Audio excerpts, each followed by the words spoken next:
Welcome to J styles and blogs. ఈరోజు నేను గోంగూర రవ్వల కర్రీ చేశానండి. అది ఎలా చేశానో ఆ వీడియో షేర్ చేద్దామని చెప్పేసి ఆ రెసిపీ నేను వీడియో తీశాను. సో చూసేద్దాం రండి.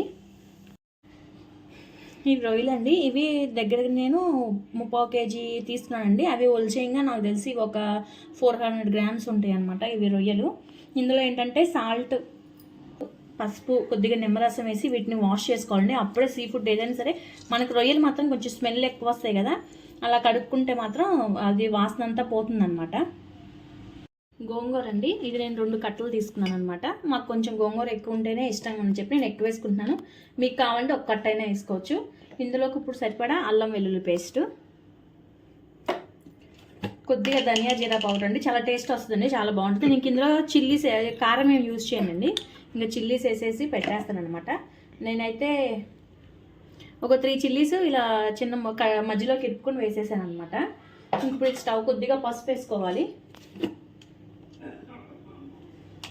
కొద్దిగా వాటర్ పోసేసి స్టవ్ మీద పెట్టడమే. గోంగూర ఇంక ఇప్పుడు ఇలా అన్నీ వేసేసుకున్న తర్వాత ఇంకా వాటర్ పోసుకోవాలని తగిన వాటర్ ఉడకడానికి సరిపడా. ఇది తొందరగానే ఉడికిపోతే ఎక్కువ వాటర్ అక్కర్లేదు కదా. ఇంక ఇది స్టవ్ మీద పెట్టేసేసుకోవడమే. ఇది ఉడికిందాక, మెత్తగా ఉడికిందాక ఉంచుకోవడమే అనమాట. స్టవ్ మీద మెత్తగా ఉడికిన తర్వాత స్టవ్ ఆఫ్ చేసుకోవడం. ఇప్పుడు ఇంకా రొయ్యలు కర్రీ ఎలా ప్రాసెస్ చేయాలో అది చూపిస్తాను. ఆయిల్ వేసుకోవాలండి సరిపడా. ఇప్పుడు నేనైతే కొంచెం ఎక్కువ వేస్తాను, ఎందుకంటే గోంగూర కదా, అది గోంగూరలో మనం అసలు ఆయిల్ ఏం వేయలేదు కదా, గోంగూర కూడా కలుస్తుంది కదా, అందుకని చెప్పి ఆయిల్ నేను కొంచెం ఎక్కువ వేసాను. వేసిన తర్వాత నేనైతే ఒక ఆనియన్లో హాఫే కోసానండి, ఎందుకంటే మనం గ్రేవీకి అయితే ఇప్పుడు గోంగూర ఉంటుంది కదా, అందుకని నేను ఆనియన్స్ చాలా తక్కువ వేస్తున్నాను. మీకు కావాలంటే ఎక్కువ వేసుకోవచ్చు.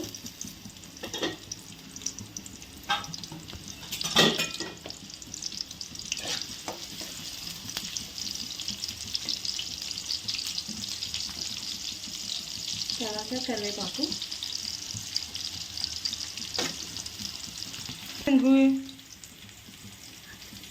ఇప్పుడు కొద్దిగా అల్లం వెల్లుల్లి పేస్ట్, ఇందులో గోంగూరలో కొద్దిగా వేసాను కదా, ఇందులోకి కొంచెం స్పూన్ దాకా వేసుకోవచ్చండి. అల్లం వెల్లుల్లి పేస్ట్ వేగిన తర్వాత ఇంకా రొయ్యలు వేసుకోవటమేనండి.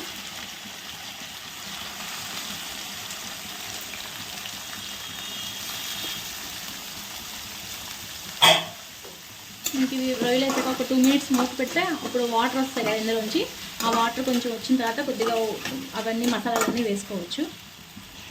ఇలా వాటర్ వస్తాయి కదా, ఇంక కొంచెం ఒక 2 minutes మళ్ళీ అలాగే ఉడకనిచ్చి ఉప్పు, కారం, పసుపు అవన్నీ వేసుకుందామండి. ఇంకొక 2 minutes ఉడకాలి ఇవి.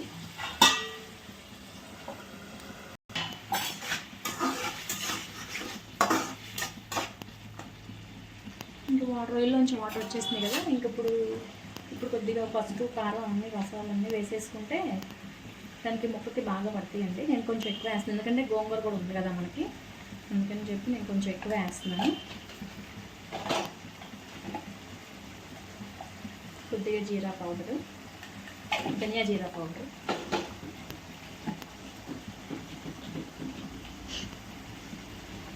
కొద్దిగా పసుపు, ఇంకా బాగా వాటర్ దగ్గరకు వచ్చినాక వేపుకోవడమేనండి.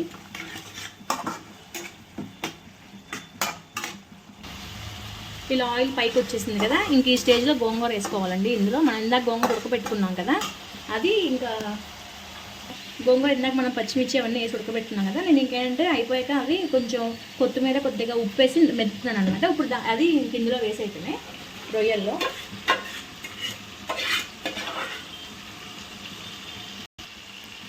ఇప్పుడు కలుపుకోవడమేనండి, ఇది బాగా కలిసిందాక.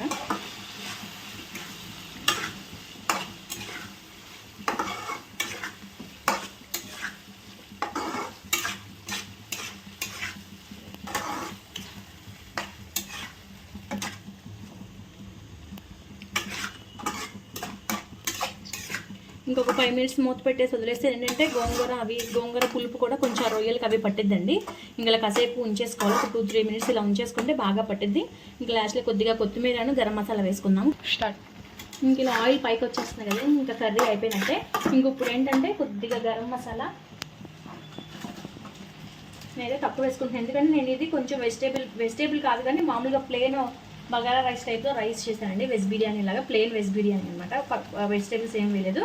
అందులోకని చెప్పేసి నేను ఇది చేసుకున్నాను. అందుకే నేను మసాలా సరి, ఎందుకంటే అందులో కూడా మసాలా వేస్తాం కదా, అందుకని ఇందులో నేను మసాలాస్ తగ్గించే వేసాను.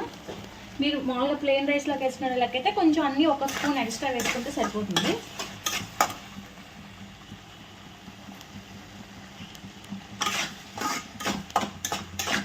ఒక 2 మినిట్స్ ఇట్లా మళ్ళీ ఉంచేసి, ఎందుకంటే ఆ మసాలా అంతా కర్రీకి పడుతుంది కదా, ఇంకా దాన్ని ఉంచేసుకోవటమే.